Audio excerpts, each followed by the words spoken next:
मुंबईमध्ये coastal road या परिसरातून बोगद्यातून महत्त्वाची बातमी। कोस्टल रोडच्या बोगद्यामध्ये कारला आग लागलेली आहे, भीषण आग लागलेली आहे आणि यामध्ये बोगद्यामध्ये कारला आग लागल्यामुळे आता भीतीचं वातावरण निर्माण झालेलं आहे। या आगीमुळे कोस्टल रोडच्या बोगद्यामध्ये मोठ्या प्रमाणात धुरांचे लोट पसरलेले आहेत। आगीचं कारण अजून समजू शकलेलं नाहीये, मात्र अचानक लागलेल्या आगीमुळे नागरिकांमध्ये सध्या भीतीचं वातावरण निर्माण झालंय। थेट बोगद्यामध्येच आग लागल्यामुळे मोठ्या प्रमाणात वाहतूक कोंडी देखील झालेली आहे।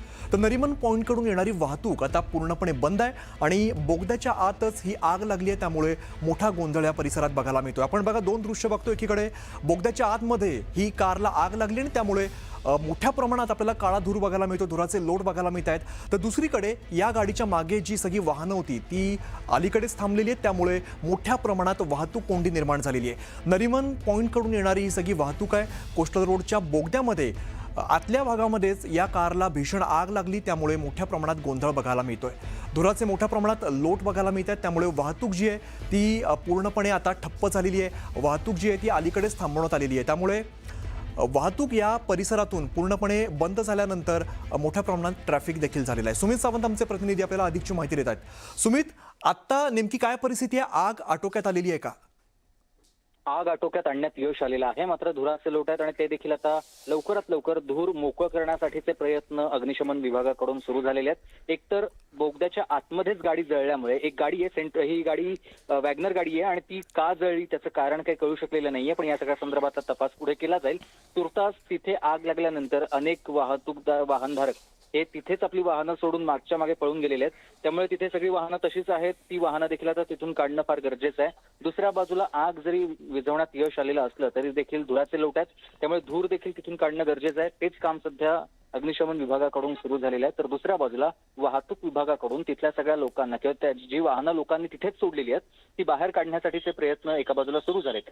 मुंबईच्या दिशेने येणारी ही वाहतूक आहे, म्हणजेच हाजी अलीवरून मुंबई नरिमन पॉइंटच्या दिशेने येणाऱ्या लेनवरती हा सगळा भाग, तिथे त्या रस्त्यावरती ही कार जळली आणि त्यानंतर मग त्या दिशेच्या सगळ्याच वाहतुकीवर परिणाम झालाय। दुसऱ्या बाजूची वाहतूक सुरळीत सुरू आहे आणि त्या सगळ्या अग्निशमन विभागाला तिथपर्यंत पोहोचण्यासाठी विरुद्ध दिशेनं आत जावं लागलं। विरुद्ध दिशेने आत जाऊन अग्निशमन विभागानं ही आग आटोक्यात आणली आहे। धुराचे लोट कमी येता करण्याचे प्रयत्न सुरू आहेत, म्हणजे कूलिंग ऑपरेशन सध्या सुरू आहे आणि थोड्या वेळामध्येच ही गाडी तिथून बाहेर काढली जाईल आणि वाहतूक पूर्ववत केली जाईल।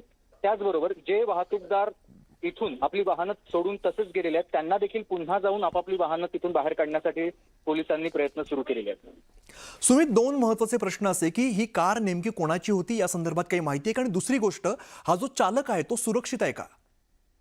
चालक सध्या सुरक्षित आहे, कोणीही जखमी वा मृत्यू झालेले नाहीये सुदैवानं। मात्र कारचं नुकसान, कारण कार पूर्णपणे जळून खाक झाली आहे। या कारचा मालक नेमका कोण आहे हे देखील कळू शकलेलं नाहीये, मात्र पोलीस या सगळ्याचा तपास घेत आहेत। पोलिसांकडून ती व्यक्ती पोलिसांसोबतच आहे आणि त्यांच्याच मार्फत नंतर मग अग्निशमन विभागाला बोलवण्यात आलं। पोलिसांनी मदत केली, पोलिसांसोबत सगळा त्यांचा जबाब घेतला पोलिसांकडून जातोय आणि त्या सगळ्यानंतर त्याची माहिती अधिकची पुढे येणारच आहे। कारला नेमकी आग का लागली हे देखील नंतरच कळणार, मात्र सुरुवातीला बोनेटमधून धूर यायला लागला आणि त्यानंतर मग अचानक आग लागली आणि म्हणूनच तात्काळ चालकानं ही गाडी तिथेच बाजूला लावून तिथून बाहेर पळ काढला आणि त्यामुळे तो सुरक्षित आहे, कोणालाही दुखापत झालेली नाहीये। मात्र धुराचं लोट जास्त झाल्यामुळे जे मागून येणारी वाहनं होती ती थोडी दूर थांबली आणि त्यांनी देखील भीतीचं वातावरण पसरल्यामुळे आपली वाहनं तिथेच सोडली आणि ते बाहेरच्या मागे निघून गेलेले होते।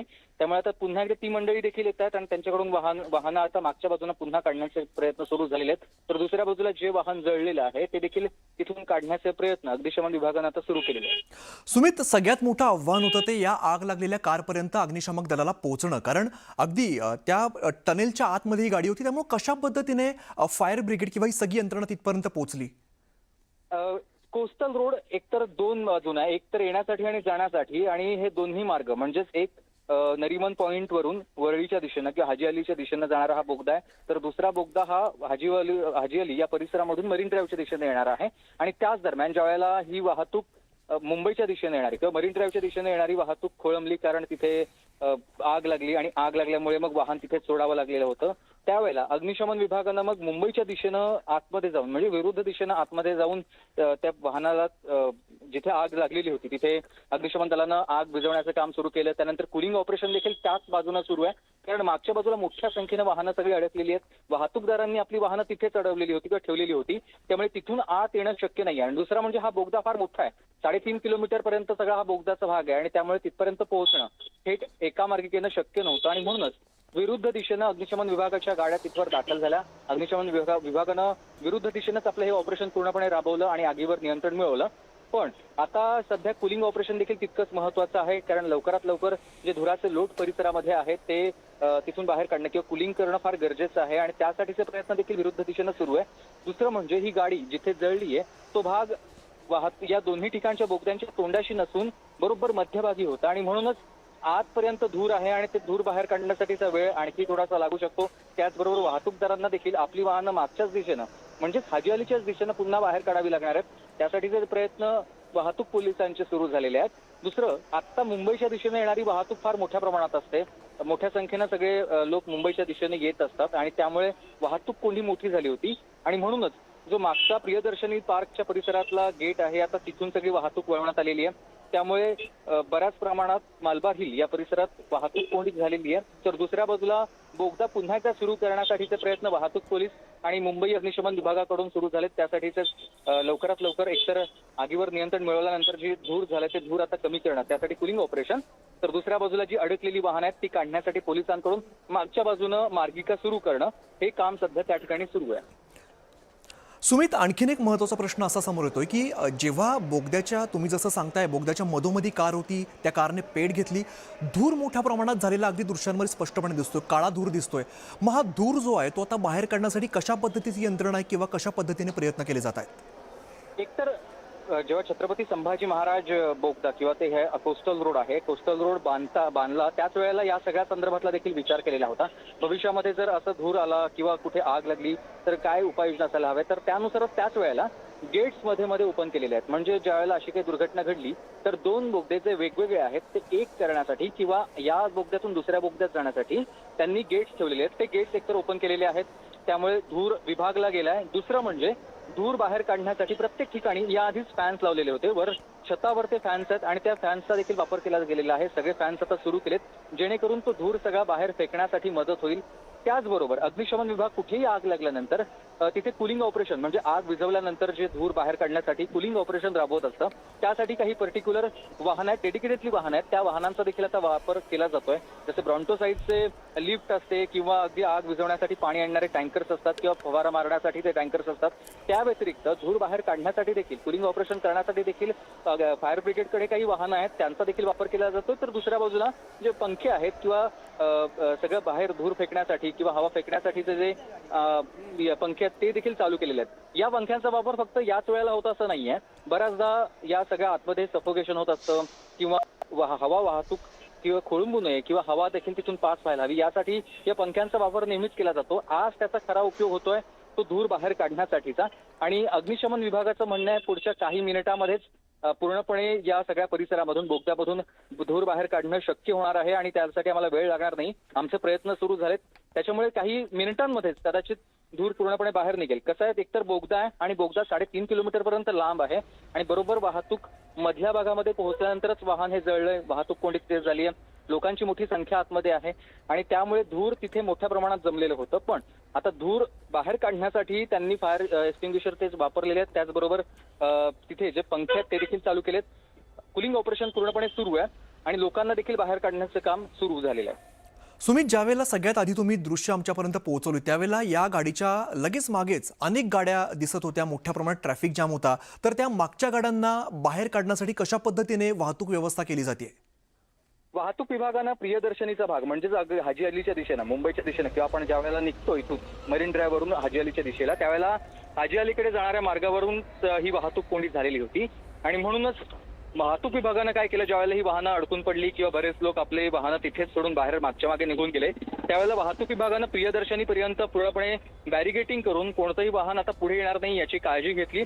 त्याचबरोबर प्रियदर्शनी मार्गावरून सगळी वाहतूक आता मलबार हिलच्या दिशेनं आणि मग तिथून मुंबईच्या दिशेनं वळवलेली आहे. तर जी वाहनं अडकलेली आहेत ती बाहेर काढण्यासाठी एक मार्गिका सुरू केली आहे. म्हणजे सगळीच वाहनं आता मागच्या मागे जातील, ती पुढे येणार नाहीत याची काळजी पोलीस घेत आहेत. आणि अडकलेली वाहनं आहेत किंवा जे वाहनधारक आहेत त्यांना देखील आवाहन केलं जातं की तुम्ही तात्काळ तुमच्या वाहनापर्यंत जा आणि तुमची वाहनं पुन्हा एकदा मागच्या बाजूला आणा आणि मागून प्रियदर्शनी मार्गाने तुम्ही पुन्हा मुंबईच्या दिशेनं जा, यासाठीची व्यवस्था त्यांनी केली आहे. खरं तर मोठ्या संख्येनं गाड्या अडकलेल्या आहेत, दोन्ही लेनवरती आणि तिन्ही लेनवरती त्या गाड्या सगळ्या अडकलेल्या होत्या. काही लोकांनी तिथल्या तिथे वाहनं फिरवण्यासाठी देखील प्रयत्न केलेले होते आणि त्याच्यामुळे ही वाहतूक कोंडी अधिक झाली.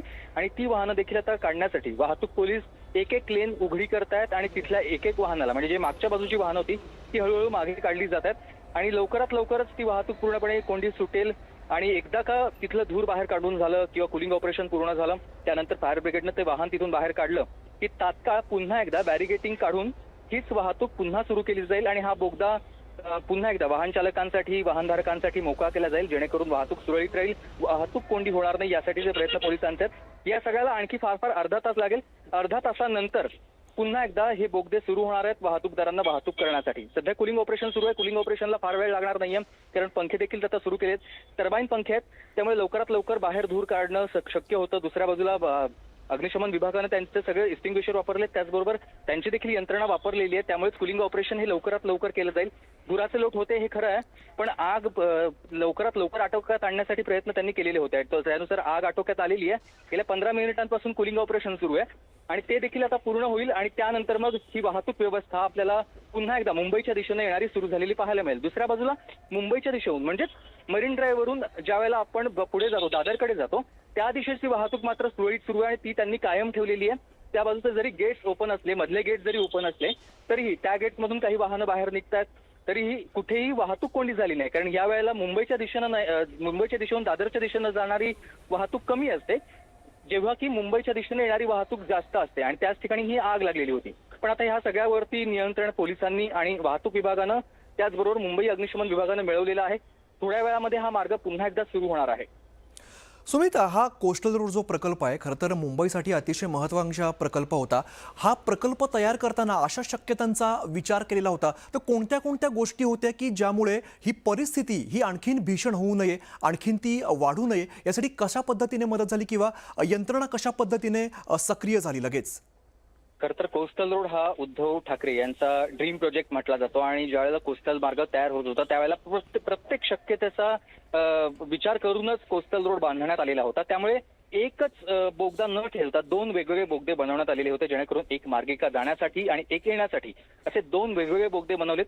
पण या दोन्ही बोगद्यांना जोडण्यासाठी मध्ये मध्ये गेट्स ठेवलेले आहेत, जेणेकरून भविष्यामध्ये कधी अशी दुर्घटना काही घडली किंवा अचानक जर आपल्याला दोन्ही बोगदे एकत्र करावे लागले किंवा वाहतूक व्यवस्था जर सोडवायची असेल तर त्यासाठी ते गेट्स ठेवलेले होते. आणि हे गेट्स आत्ताही आजही ओपन करण्यात आलेले आहेत, जेणेकरून अडकलेली वाहनं आहेत त्यांना या मार्गाने देखील बाहेर काढता येईल. त्यासाठी वाहतूक पोलीस आतमध्ये आहेत, ते करतायत. दुसरं म्हणजे आग लागेल किंवा सफोकेशन होऊ शकतं, वाहतूक कोंडी जर जास्त झाली तर तिथे कोणाला त्रास होऊ शकतो आणि म्हणूनच टर्बाईन फॅन्स लावण्यात आलेले होते छतावर. त्या टर्बाईन फॅन्सच्या माध्यमातून सरळ एकतर सगळी जी हवा अडकलेली आहे किंवा जे हवा खेळती राहावी, मोकळी राहावी, यासाठी हे टर्बाईन्स वापरले जातात आणि ते आज देखील वापरले जातात. दुसरं म्हणजे या परिसरामध्ये 2 लेन प्रत्येक दोन्ही बोगद्यांमध्ये आहेत, 2-2 लेन्स, पण त्या व्यतिरिक्त तिसरी लेन देखील आहे. या लेनचा वापर हा अग्निशमन विभाग असेल, अँब्युलन्स किंवा मग BSCच्या बसेस आहेत किंवा काही उच्च अधिकारी आहेत त्यांच्यासाठीच केवळ वापर केला जातो. डेडिकेटेडली फक्त त्यासाठीच ही लेन असते आणि त्या लेनचा देखील आज वापर होताना दिसतो, कारण ज्या वेळेला दोन्ही लेन पूर्णपणे पॅक झाल्या त्यावेळेला बाजूच्या लेनचा वापर पोलिसांनी केला आतमध्ये येण्यासाठी. ते एक महत्वाचा भाग आज त्याचा एक उपयोग अग्निशमन विभागाला त्याचबरोबर इतर सगळ्याच यंत्रणेला झालेला आहे. या सगळ्याचा विचार करूनच खरं तर याआधीच त्यांनी की ही आग लागली किंवा भविष्यात इथे पाणी भरलं तर काय करता येईल यासाठीच हे सगळे प्रयत्न होते. त्याचबरोबर प्रत्येक काही अंतरावरती त्यांनी काही बटन्स लावलेले आहेत, जेणेकरून यंत्रणा अलर्ट करायची असेल तर त्या बटन दाबल्यानंतर यंत्रणा अलर्ट होते किंवा तात्काळ त्याचे मेसेज हे फायर ब्रिगेड पर्यंत असतील किंवा महानगरपालिकेच्या आपत्ती व्यवस्थापन विभागापर्यंत जात असतील आणि त्यासाठीच त्यांनी ते प्रयत्न केले होते आणि ते आता पूर्ण झालेत किंवा त्याचा आज फायदा ज्यावेळेला आग लागली त्यावेळेला झालेला आहे. बरं सुमित, तुमच्याकडून वेळोवेळी अपडेट्स घेत राहू. तुर्तास धन्यवाद या सगळ्या सविस्तर माहितीसाठी. तर मोठी बातमी आपण बघतोय, मुंबईतील कोस्टल रोडच्या बोगद्यामध्ये एका कारला भीषण आग लागली आणि या आगीमुळे कोस्टल रोडच्या बोगद्यामध्ये मोठ्या प्रमाणात धुराचे लोट पसरलेले आहेत. आपण बघूया नेमकी दृश्य कशा पद्धतीचे तरी बघा कोस्टल रोडचा हा जो बोगदा आहे त्याच्या मधोमध जेव्हा ही कार गेली होती त्यावेळेला या कारला भीषण आग लागली आणि मोठ्या प्रमाणात धुराचे लोट पसरलेले होते. काळा धूर होता, अतिशय धोकादायक धूर होता, त्यामुळे अर्थातच ज्या मागे गाड्या आहेत त्यामध्ये मोठ्या प्रमाणात भीतीचं वातावरण बघायला मिळालं आणि यानंतर लगेचच रेस्क्यू ऑपरेशन सुरू करण्यात आलं.